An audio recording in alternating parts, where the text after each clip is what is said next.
అప్పుల బాధలు వెంటాడుతున్నాయా? అయితే 6 జేవిఆర్ వారి జాతిరత్నాలు ధరించండి.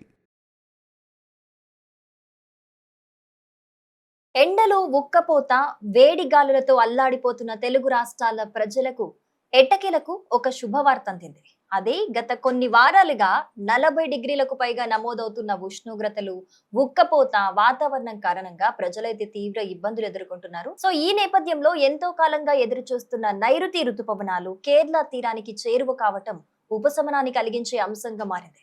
భారత వాతావరణ శాఖ తాజా అంచనాల ప్రకారం జూన్ 8 నుంచి 10 తేదీల మధ్య ఆంధ్రప్రదేశ్ అలాగే తెలంగాణ రాష్ట్రాల్లోని పలు ప్రాంతాలకు నైరుతి రుతుపవనాలు ప్రవేశించే అవకాశం ఉన్నట్లుగా మనకు తెలుస్తోంది. అయితే ప్రస్తుతం అరేబియా సముద్రం, లక్షద్వీప్ ప్రాంతాలు, బంగాళాఖాతంలోని కొన్ని భాగాల్లో మాన్సూన్ కు అనుకూలమైన పరిస్థితులు ఏర్పడ్డాయని భారత వాతావరణ శాఖ అయితే వెల్లడించింది. సముద్ర ఉపరితల ఉష్ణోగ్రతలు అలాగే గాలుల దిశ, తేమ శాతం వంటి ఈ అన్ని అంశాలు మాన్సూన్ పురోగతికి అయితే సహకరిస్తున్నాయి. సో ఈ కారణంగా రుతుపవనాలు వేగంగా ఉత్తర దిశగా కదిలే అవకాశాలు అయితే ఎక్కువగా కనిపిస్తున్నాయి. ఇప్పటికే కేరళలోని దక్షిణ మధ్య ప్రాంతాల్లో ఉరుములు, మెరుపులు, ఈదురు గాలులతో కూడిన వర్షాలు కురుస్తూ ఉండటంతో మాన్సూన్ చురుకుదనం అయితే స్పష్టంగా మనకు కనిపిస్తోంది. ప్రతి ఏడాది జూన్ నెల ప్రారంభంలో కేరళను తాకే నైరుతి రుతుపవనాలు దేశ వ్యవసాయ వ్యవస్థకు జీవనాడిగా భావిస్తారు. ముఖ్యంగా తెలుగు రాష్ట్రాల్లో వ్యవసాయం ప్రధానంగా వర్షాధారంగా ఉండటంతో రైతులు మాన్సూన్ కోసం ఎప్పుడూ ఆసక్తి ఎదురు చూస్తూ ఉంటారు. ఈ ఏడాది కూడా రైతుల దృష్టి మొత్తం ఆకాశం పైనే ఉంది. ఇప్పటికే ఖరీఫ్ సాగు కోసం భూములను అయితే సిద్ధం చేసుకుంటున్న రైతులు మంచి వర్షాల కోసం అయితే ఎదురు చూస్తూ ఉన్నారు. సో ఈ నేపథ్యంలో వాళ్ళకి ఇదొక గుడ్ న్యూస్ అని కూడా చెప్పొచ్చు. ఇక తెలుగు రాష్ట్రాల్లో కూడా మాన్సూన్ రాకకు ముందే ప్రీ మాన్సూన్ ప్రభావం కనిపించడం ప్రారంభమైంది. కోస్తాంధ్ర, రాయలసీమ, తెలంగాణలోని పలు జిల్లాల్లో గత కొద్ది రోజులుగా అక్కడక్కడ జల్లులు పడుతున్నాయి. కొన్ని ప్రాంతాల్లో ఉరుములు, మెరుపులతో కూడిన వర్షాలు నమోదవుతున్నాయి. దీంతో ఉష్ణోగ్రతలు స్వల్పంగా తగ్గి ప్రజలకు కొంత ఉపశమనం లభిస్తుంది. అయితే మాన్సూన్ పూర్తి స్థాయిలో ప్రవేశించిన తర్వాతే రాష్ట్ర వ్యాప్తంగా కూడా వర్షాల విస్తృతి పెరిగే అవకాశం ఉందని వాతావరణ నిపుణులైతే చెబుతున్నారు. ఇక మాన్సూన్ రాకతో కేవలం వ్యవసాయ రంగానికి మాత్రమే కాదు, ప్రజల దైనందిన జీవితానికి కూడా ఎంతో ప్రయోజనం కలుగుతుంది. తాగునీటి సమస్యలు కొంతవరకు తగ్గే అవకాశం ఉంటుంది. ఎందుకంటే ఎండాకాలంలో చాలా మట్టుకు కొన్ని కరువు ప్రాంతాలు కూడా ఉంటాయి కాబట్టి, అలాగే జలాశయాలు, చెరువులు, రిజర్వాయర్లు నీటితో నిండే అవకాశం కూడా ఉంటుంది. భూగర్భ జలాల స్థాయి కూడా మాన్సూన్ వల్ల పెరుగుతుంది. విద్యుత్ ఉత్పత్తికి అవసరమైన జల వనరులు కూడా మెరుగుపడతాయి. అందుకే ప్రతి సంవత్సరం కూడా మాన్సూన్ రాకను ప్రజలు ఎంతో ఆసక్తిగా ఎప్పుడెప్పుడు స్టార్ట్ అయితే వర్షాలు అని చెప్పి ఎదురు చూస్తూ ఉంటారు. అయితే ఈసారి మాన్సూన్ ఎంట్రీ శుభవార్తే అయినప్పటికీ కూడా వర్షపాతం పరంగా కొన్ని ఆందోళనలు వ్యక్తమవుతున్నాయి.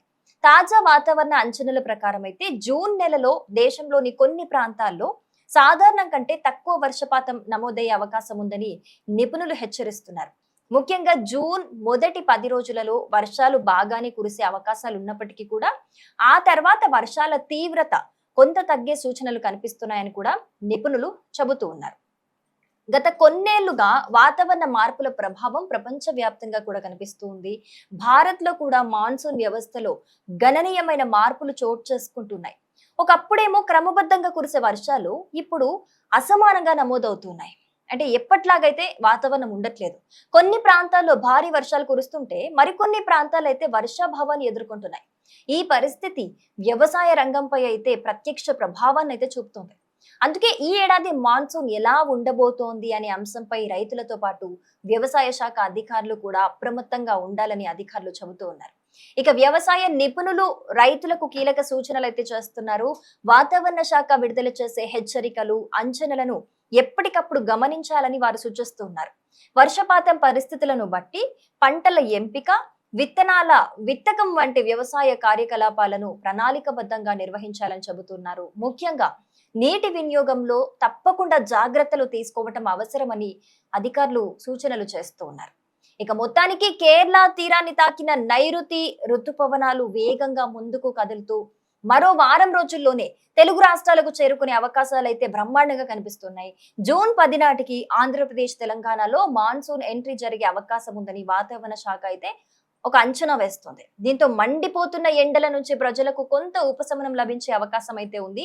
అయితే ఆశించిన స్థాయిలో వర్షాలు కురుస్తాయా? అసలు రైతుల అంచనలను అందుకుంటాయా? లేక సాధారణం కంటే తక్కువగా నమోదైతాయా? అన్నదైతే రానున్న రోజుల్లోనే మనకు ఒక క్లారిటీ వచ్చే అయితే అవకాశం ఉంది. ప్రస్తుతం మాత్రం రైతుల ఆశలన్నీ ఆకాశం వైపే చూస్తున్నాయి. ఎందుకంటే ఎప్పుడెప్పుడు వర్షాలు కురుస్తాయి అని చెప్పి రైతులందరూ కూడా ఎదురు చూస్తున్నారు. ఎందుకంటే ఇది ఖరీఫ్ సీజన్ కాబట్టి పంట కోసం అని చెప్పేసి అందరూ ఎప్పుడెప్పుడు వర్షాలు పడతాయా అని చెప్పేసి అందరూ ఎదురు చూస్తూ ఉంటున్నారు. కానీ ఈసారి మనం గుర్తుంచుకోవాల్సింది ముఖ్యంగా ఏంటి అనంటే ఎల్‌నినో ఎఫెక్ట్ కూడా ఈ వర్షాలపై ఒక ప్రభావం చూపుతుంది. ఎందుకంటే ఈసారి హీట్ వేవ్స్ అనేవి చాలా ఎక్కువగా ఉన్నాయి. 1877 తర్వాత ఈసారి అంతటి హీట్ వేవ్స్ ని మనం ఎక్స్‌పీరియన్స్ చేశాము. సో అది ఎల్‌నినో ఎఫెక్ట్ వల్ల. 150 సంవత్సరాల క్రితం ఈ ఎల్‌నినో ఎఫెక్ట్ అనేదైతే వచ్చింది. ఆ తర్వాత 150 సంవత్సరాలకి ఇప్పుడే మనం ఆ హీట్ వేవ్స్ నైతే ఎక్స్‌పీరియన్స్ చేసాం. ఎంతమంది ఈ హీట్ వేవ్స్ వల్ల ప్రాణాలు కోల్పోయారు అనేది మనం చూసాము. ఎండ దెబ్బ తగిలిన చాలా మంది కూడా ప్రాణాలు కోల్పోయారు. ఈ ఎండల తీవ్రత తట్టుకోలేక. సో ఈ ఎల్‌నినో ఎఫెక్ట్ అనేది కూడా ఈ వర్షాలపై ఖచ్చితంగా ప్రభావం చూపుతుంది. ఎల్‌నినో ఎఫెక్ట్ ఉంది కాబట్టి ఈసారి అనుకున్న స్థాయిలో వర్షాలు పడే అవకాశం అయితే కనిపించట్లేదు. అంటే ఎల్‌నినో ఎఫెక్ట్ ప్రభావం అలా ఉంటుంది అని అయితే ఒక అంచనా ఉంది. సో ఒకవేళ అనుకున్న స్థాయిలో వర్షాలు గనక పడకపోతే దాని ప్రభావం ఖచ్చితంగా వ్యవసాయం మీద పడుతుంది. సో అందుకనే కొంత రైతులు ఆందోళన చెందుతున్నట్లుగా కనిపిస్తోంది.